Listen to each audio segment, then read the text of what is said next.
So we opened on the day England won the World Cup. Genuinely. Did anybody come in that No, day? no. This episode is sponsored by BM Catalyst, Europe's leading manufacturer of catalytic converters, DPFs and front pipes, helping to keep vehicles running cleaner and greener.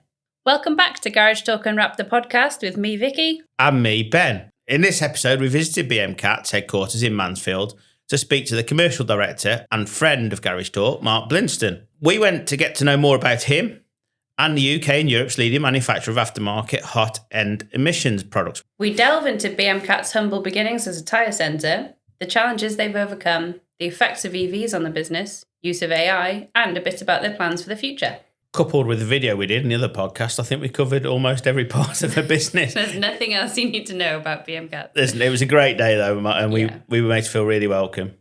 But anyway, that's enough from us. Yeah, let's dive in. Mark Blinston, welcome to the podcast. Hello. How are you?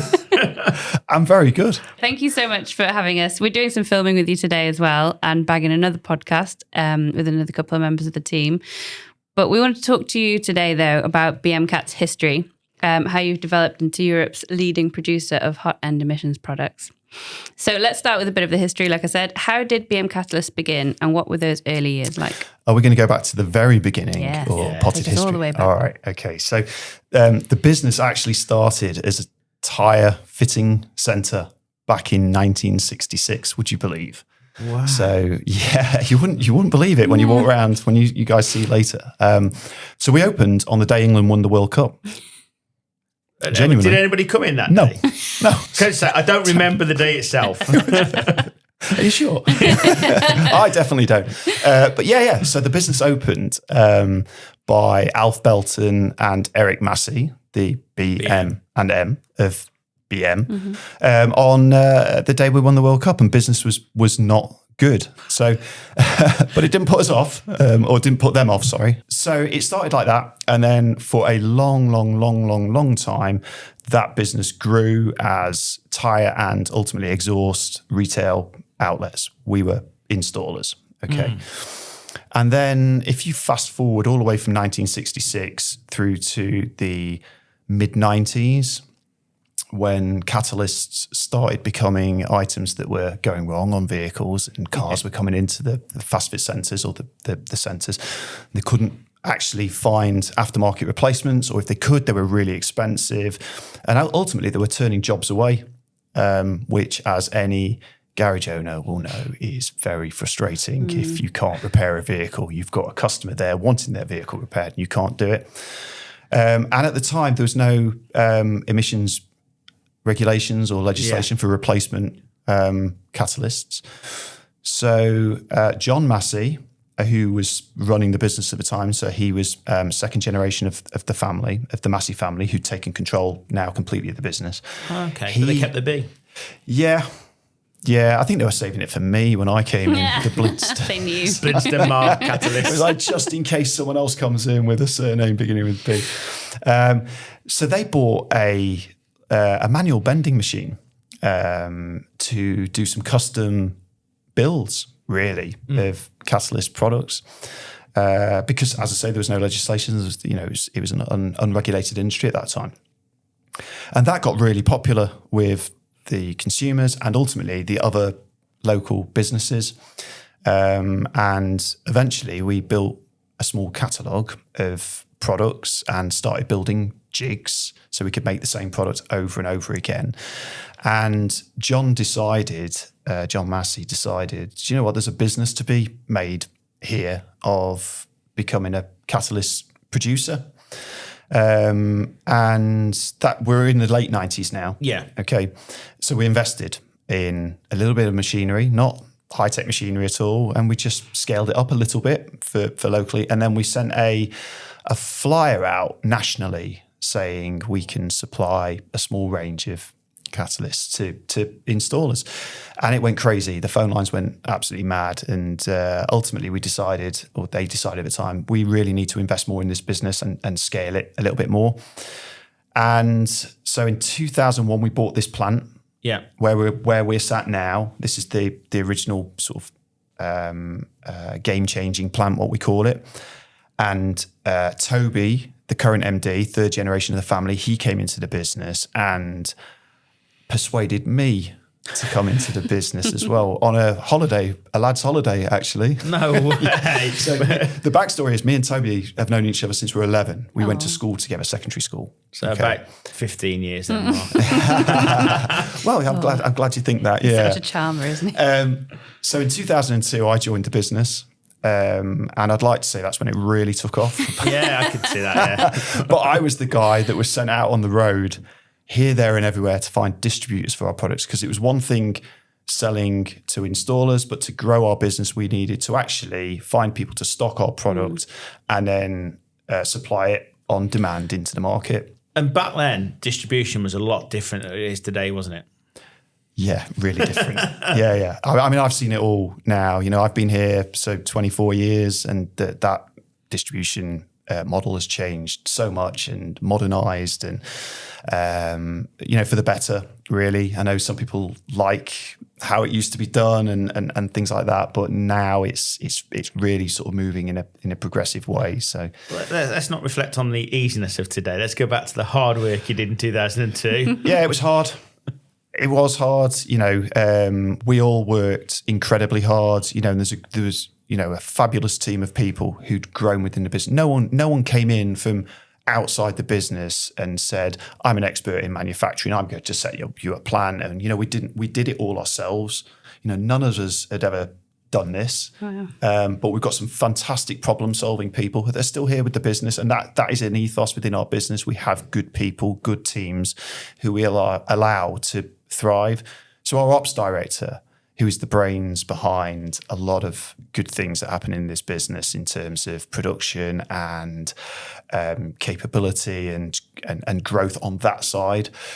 He started as a tyre fitter with us, but what he doesn't know about the underside of a vehicle and technology and stuff is just not worth knowing. That's amazing. And with that has really encouraged people to develop their own skill sets and grow within our business. So we've got people that have been here a long time, mixed with obviously newer generations.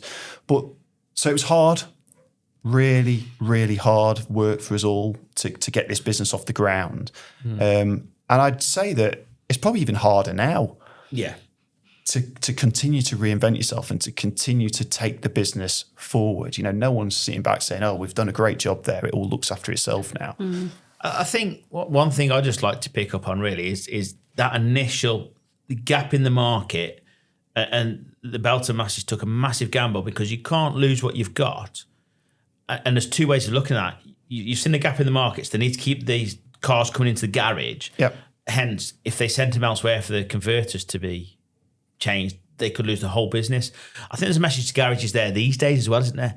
Especially with EVs coming in, you've got to be flexible to keep your customer. I think that's right. So the mindset that we've always had is, don't just accept not being able to do something and letting someone else do it for you. Try your hardest to find a solution. And find a path forward, and it's amazing that if you start on that path, it's quite addictive. Really, you sort of keep continuing on that path for a long time. And as technology and stuff changes on vehicles, you can look at a lot of garage businesses and say, are they ready? Do they want to be ready? And what do they think about the future? So we're just one historical garage that decided to go on this journey, and we don't have the garages anymore, and that was a big heart pull, to let that side, go, because this is what we do now. So we moved away completely from the garage sector to becoming the manufacturers of hot end emissions products that we are. Were they still here when you joined, or yeah. So when did you get rid absolutely. of all So 2002, I was here, and what we do with, many people that come into our business, we get them to experience every aspect of what we do. So, I was down in the factory's welding product. I was down at the Fast Fit Centre at the time, watching the guys, install catalysts and exhaust systems and changing tyres and stuff to get a full flavour of how this industry work, because I had no interest in coming to automotive at all. I studied something completely unrelated. What did you study? I studied sport and business. Oh. From that small acorn, you've grown into what we now know as a European leader. What was the key turning points? What do you think? Obviously, the fact that you might lose the converter business, but that's okay, spotting the gap and manufacturing your own few converters for your own customers, but you supply the whole of Europe now. We do. So, and that didn't happen overnight. I would say there are some real defining points within our business. Firstly, taking a gamble on this plant. The site here is 83,000 square foot. So we moved from a little garage to a small warehouse to this, which was a huge leap of faith. We didn't need this size build. What this gave us was the capacity to grow and invest in stages. We could invest in more technology and more machinery to grow the business. So investing in this site, but investing in people, allowing people to do what they're good at. I was given a blank piece of paper here. They were like, the rest of the team didn't want to go into the market, didn't have the ability to go and make connections, talk, learn, listen. They wanted to focus, or their skill set was on getting the manufacturing going, or the dispatching process going, or the IT infrastructure going and stuff like that. So everyone's been able to go away and thrive in their own environment and make it work. And then collectively as a team, that's what was all very close together in terms of in making the business work really well. And have you been the glue because of your experience of going all around the world, seeing different parts of different shows, different manufacturers, different industries, different cultures? Has that been able, because of the experience of them on the sector, you've been able to say, well, have you thought, not gone, this is the way of doing it, but have you thought of this, embracing it all? Yeah, I think that what we've done, not just from my side, but any of the external facing team have done, is brought market intel back, feedback of what people want and need. It's not about what we want to give them. It's about what they want ultimately from our kind of product. So we've gone out all over the world, and certainly in those early days, all over the UK, and we were bringing it back, every bit of feedback, whether it be positive or negative. And at the time, lots of, negatives either from the distribution chain for being direct to installers, or whether it was be consistency over quality because we didn't have the machinery that we've got now. But having good people around you in the business enables you to bring those ideas back and people listen. And what we have got a reputation for within our customer base and the installer level businesses is we genuinely listen. And if there is something that we can do better, we're not arrogant enough to think, no, it's our way or no way. We will do things differently. So that's also a defining point, is we've listened to what everyone wants. Having that base knowledge of being a garage and being experienced as to what the frustrations are meant we had a great solid foundation to say, we don't want you to have a lack of availability of parts. We don't want to have a really small range. And we don't want issues with the parts fitting, etc., like that. So it's formed as having the biggest range, best availability, and industry-leading quality. TPS, supplier of trade parts for Volkswagen Group vehicles, is firing up its biggest ever Black Friday deals this November, and they won't last long. Each week in November, TPS are launching new, limited-time offers across a huge range of parts, quantum oil, and up to 60% off quantum consumables. Perfect for garages looking to cut costs and boost performance. Don't miss out on TPS's biggest ever savings. Call your local TPS centre now. Terms and conditions apply. Visit tps.trade for full details. At Ben, we provide free health and wellbeing support for life to automotive industry people and their families. Whether you're struggling with stress, money worries, or your mental health, help is just a call away at 08081 311 333, or visit ben.org.uk to chat or access tips and tools. So every company faces challenges. What have been the biggest for BM along the way, and how did you tackle them? All right, I can link one of these back into a defining point as well. So legislation came to the UK market in 2009. So they introduced type approval homologation, which was a massive obstacle at the time and cost us a lot of money. But what it did do is open the doors to Europe. So suddenly we went from just being a domestic supplier to the UK market to taking it as an opportunity to then invest a lot in export markets. So in terms of a challenge, that was massive. Other significant challenges that we've had in the business, oh crikey, what do you want, COVID? I don't think the worldwide ones will go through because we'll be here all day. I mean, for example, expansion. You've obviously got another plant now. That must have been challenging. Yeah, expansion is difficult. So we operated at this site for a long time. Then we expanded into a second one, which brought more processes in-house. So now we're running from multi-site, one feeding the other. Then we expanded to another site, another warehousing. So you suddenly got 3. Then we expanded a couple of years ago with a site in Stoke as well, manufacturing. So the control element, making sure there's consistency across multi-site operation. Anyone, whether you're an installer or a global producer of car parts, you know that multi-site makes it harder. Yeah. Really does, to get the same standards out of everyone. But having those headaches and shared experiences across those sites has been difficult, definitely, but not impossible. We've got fantastic IT solutions, which means we've got consistency over systems and things like that. And we find the right people. Yeah. These sites that have the buy-in to how we like to do things, really. I'm guessing they have to buy into the culture because that's important on what thrives at BM Cats, from the experience of having the garages, from the experience of it being friends such as yourself. I'm guessing that it's quite easy to fit in for people as well. Yeah, I think what we look for in people is can you help in areas that you wouldn't normally help in as well? Are you prepared to get stuck in? Because that's what we've all done. Those who've been here a long time, we've all had to do all sorts of things, and the opportunity to learn different skills and things like that is definitely present within our business. Keeping that culture going is an important part of the success of our business.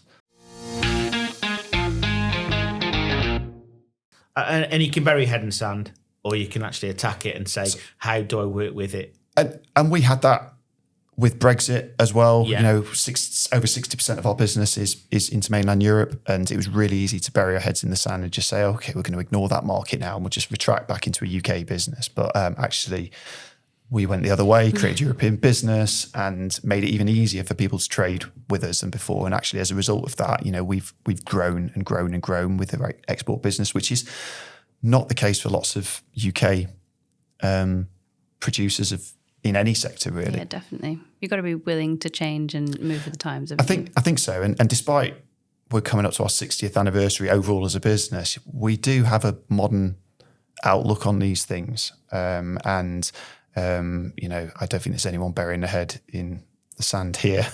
No, I've not found anyone yet. Anyway, we can throw that dealing with the. Yeah. So the emissions market is highly technical. What do you think has set BM apart and driven your success? Investing in people, the right levels of expertise, and allowing them to do what they need to do. It changes all the time. When I look at what's coming with Euro 7, it's complex. The homologation process is complex. We've got PN testing now in various countries across Europe and probably coming to the UK at some point. So emissions is hard. It is really hard. And I guess that's why there aren't hundreds and hundreds of suppliers across the world. So it's people, going back to your original question, the right people, and continuing to allow them to find solutions to the challenges, within the business, and backing those people. But also it's quality. Without quality products, you wouldn't be able to do what you're doing. And that's going back to the early 90s. That's easy because there's 2 or 3 people involved. You've now told us you've got 230 people. How have you maintained that level in such a large operation? It has to be the drive throughout the business, from top to bottom and back up, and having the awareness of what's required and making sure we can be the best version of ourselves, which rolls through to the products. We do spend a lot of money on improving quality and ensuring that we remain, ahead of where we need to be, really. And that is hard work. It's continual reinvestment back into the business at all levels. As we've mentioned, things are always changing and the aftermarket is evolving quickly.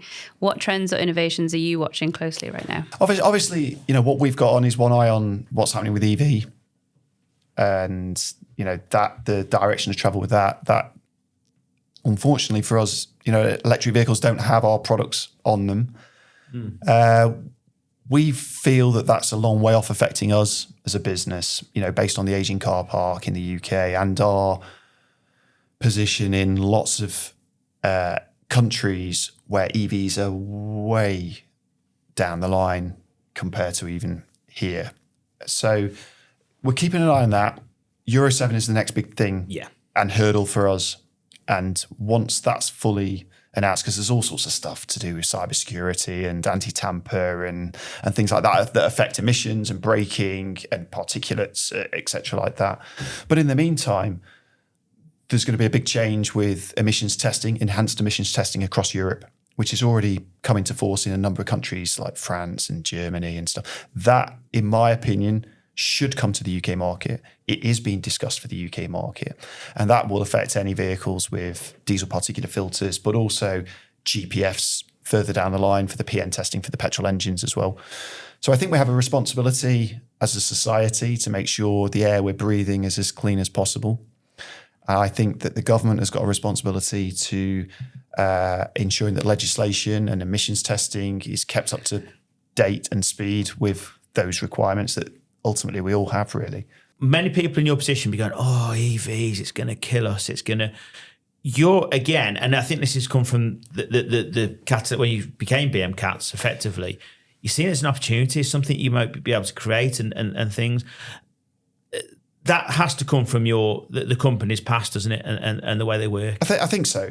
We can't affect what's coming in terms of how vehicles are fueled. That is going to evolve no matter what, whether it's electric or whether it's something else. What we're interested in is the period between now and ultimately no combustion engine vehicles on the road. So we need to make sure that we capitalise on our opportunities and the market's opportunities during that period. Our belief is that there'll be more products to sell in the interim. They'll get changed more frequently because the emissions testing will become tighter. There's a great opportunity. And for us, we're not just present in one market.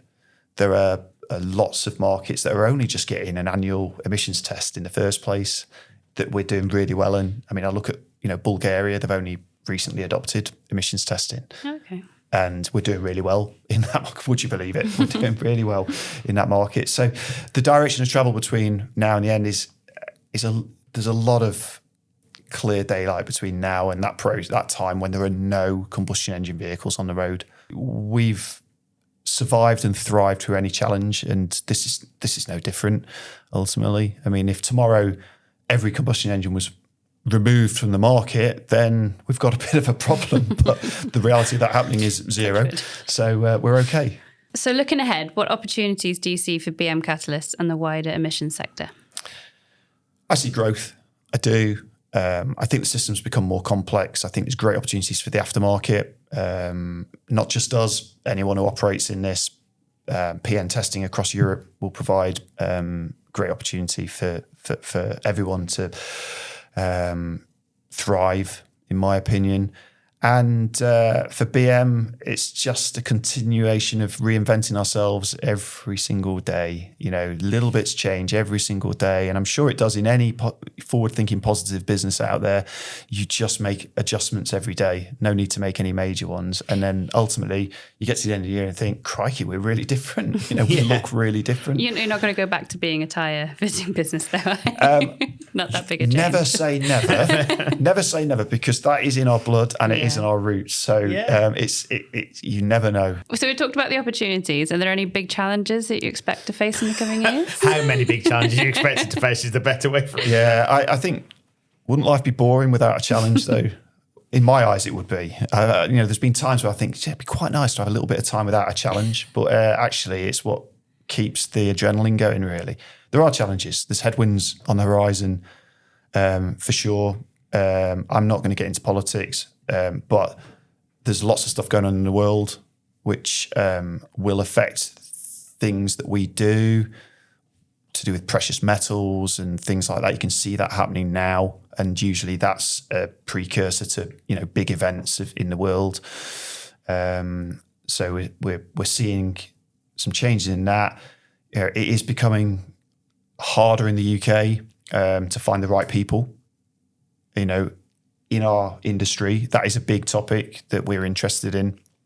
The whole of our sector should be interested in, because we're all going to go through this increasingly so over the coming years, skills shortage. That is a big challenge. And other than that, the challenge is to keep the standards high. When quality matters and emissions count, demand precision. BM Catalysts is Europe's leading manufacturer of aftermarket hot-end emissions products. From catalytic converters and OE-level components to expert technical training available on Garage Pro, BM delivers best-in-class manufacturing, rigorous performance, and full compliance. Need parts you can trust? Visit bmcats.com. Partner with BM. Drive profit, exceed expectations. Looking to hire skilled technicians without the hassle? At Easy to Recruit, we make recruitment simple, affordable, and effective. We help you find the talent you need quickly, saving you time, stress, and money. The best part? We take care of the heavy lifting so you can focus on running your business. Ready to make recruitment easy?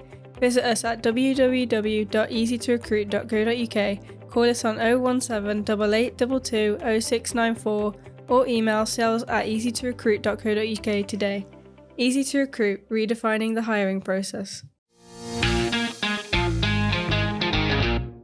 We did it's really basic stuff. We did some really good stuff with labeling on the products recently. Yeah. And actually, that small change has resulted in a massive reduction in the amount of labels we actually need to put on the products. To modernise it into QR codes and stuff like that. It sounds really dull and boring, but actually, it's those kind of things that get me and the rest of the team quite excited. We can reduce the need for so many labels and so much labour to do those labellings and stuff like that. It's a big change for you. Yeah, it's actually a big change, and actually doesn't. Maybe the installers don't see too much change. They look at these QR codes now and think, "Oh, what's that?" And now our job is to inform them as to why that's beneficial to them. I can see one massive benefit: labour costs are kept down, so the parts, the margin in the parts don't need to be so high. Yeah. I mean, and that is a challenge we face in the UK when competing against overseas competitors and things like that. Things are hard in the UK. It's not just finding the right people; it's the cost of employing people is harder than ever. And I think the next big change for everyone, not just us as a business, is where that leads to automation. Yeah. We're seeing a massive, swing towards automation in warehousing and stuff like that out there, and AI is getting really. I mean, some of the stuff that Joe and Tom talked to me about AI and how we can do AI HR training videos and all sorts of stuff like that. It's fascinating. But it still needs input from people. It does. I think it's what we've missed, is we think everything's going to be automatic. We still need input from people. ChatGPT is the easiest one to talk about because everybody knows about it. But if you do me a picture of a part, it'll give you a picture. If you do me a picture of a part that's got to fit this vehicle, it's got to be this shape, it's got to go around this bend, you get a different picture. So it's all about the info you put in still. Absolutely. And that's where investing in people who can take that tool, AI will be a fantastic tool. Yeah. Yes. And everyone, I could ask everyone out in the offices and in the factory about AI, and they'll probably say ChatGPT or Gemini or something like that. Some of the things, but they won't use it to its full potential. They won't know how to, and I don't. I look at the technological changes in our distribution, in the supply chain of the UK market. I am seeing now some stuff that distributors and motor factories are using, which will really slick up the process for installers for the parts ordering, the accuracy, the speed, the traceability, paperless deliveries that will really benefit them. And it just brings a better experience for the customer. I was thinking about it the other day. Imagine if you're an installer and you can wear some kind of smart glasses while you're repairing a vehicle, and you can identify while you're repairing that vehicle what you need, and without stopping your work, you can say to the glasses, I need these parts, etc., like that, and it comes up with the options on a heads-up display and stuff like that. Imagine if that became a reality. I do feel that is something that our supply chain can aspire to. The next step. Where it be direct to installer technical information, ordering of parts, all that kind of stuff, even right through to then connecting into the consumer that can see the work that's going on. I know some people do that with phones at the moment. They show the work that's been going on the vehicle. But I mean, how interesting would that be? I mean, I was going to ask what's next for BM Cat. So it sounds like you've got your next idea already with these glasses. That's Tom and Joe's next project. Okay. Excellent. Come up, Cool, I'll come over. make it happen and give me a call when it's ready, and we'll go and sell it. Yeah. What can we look forward from you though? Have you got any big plans for BM Cat? Yes, we have. We are not far off having spades in the ground for the massive rebuild of the new warehouse that we bought. So we did buy a warehouse coming up to 2 years ago that we have decided to completely change what it looks like and how it's going to operate. That's a massive project and takes up a lot of time and effort within the business, but it's going to be right for us. It's not going to be just a straight off the shelf. It's going to be right for everything we ever do has to be right for us to enable us to give the market what they need.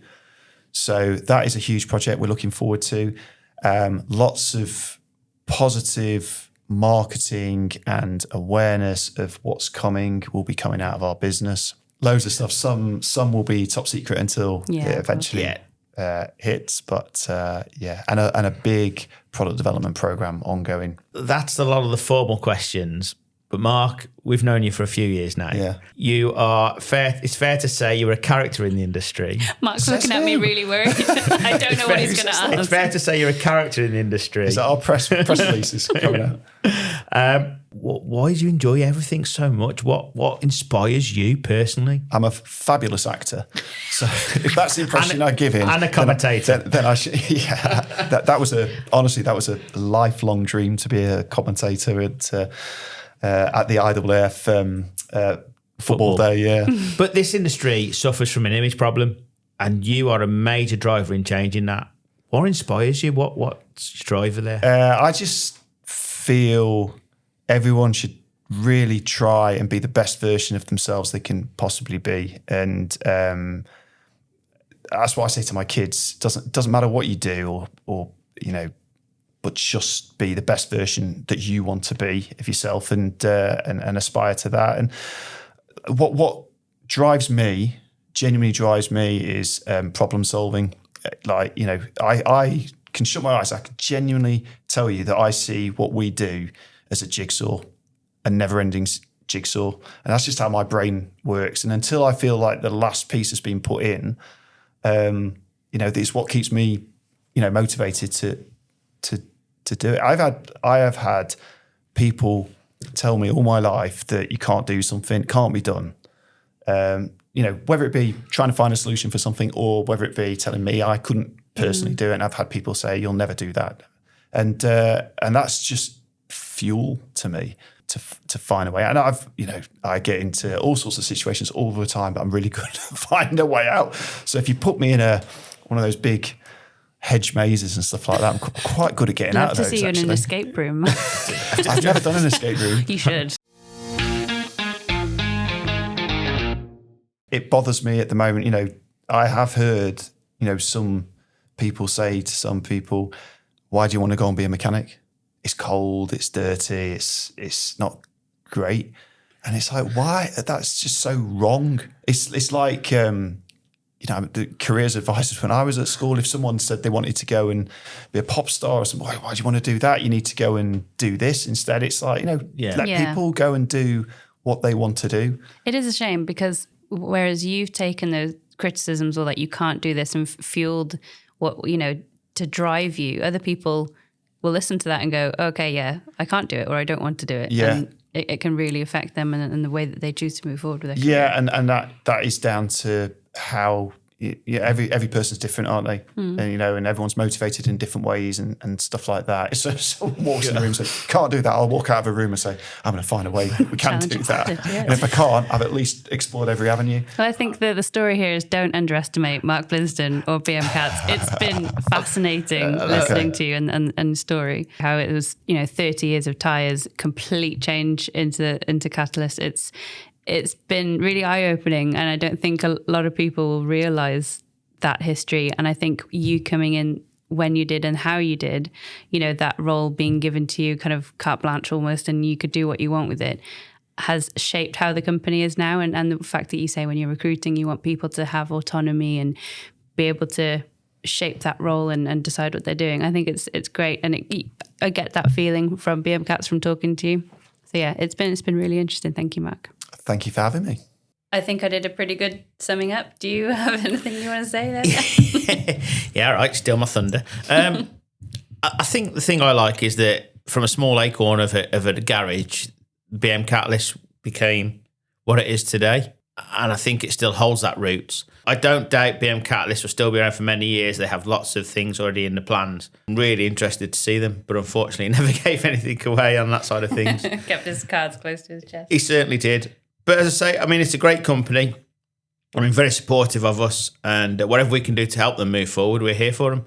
We'll be BM Cats cheerleaders. We'll get their message out, yeah. Yeah, but I can't wait to see what their future holds. Anyway, that's all for this episode. A huge thank you to Mark Blinston at BM Catalyst, and you've got to now stay tuned to the podcast to see what their future is. And of course, another thank you to BM Cats for being this episode's sponsor, the UK and Europe's leading manufacturer of catalytic converters, DPFs and front pipes. You can find out more at bmcats.com. Finally, thank you so much for listening. If you enjoyed today's conversation, don't forget to follow Garage Talk Unwrapped on all your favourite podcast platforms. If you haven't got a favourite podcast platform, find one. And hit the bell so you never miss an episode. Next time, we'll be diverting a little into the recovery industry with Apex. Bye. Bye.